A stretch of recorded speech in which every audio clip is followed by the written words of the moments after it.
வணக்கம் நண்பர்களே. ஓம் கணபதி நமக்கு.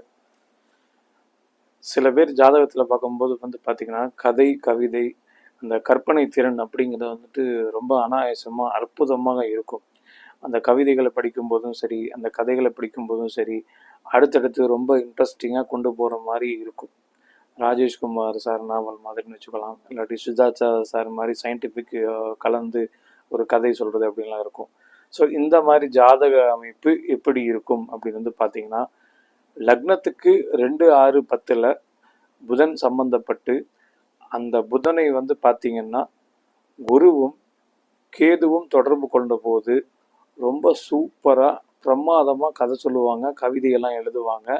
கற்பனை திறன்கிறது பார்த்தீங்கன்னா ரொம்ப மைன்யூட்டாக சின்ன சின்ன விஷயங்களை கூட கவனிப்பாங்க.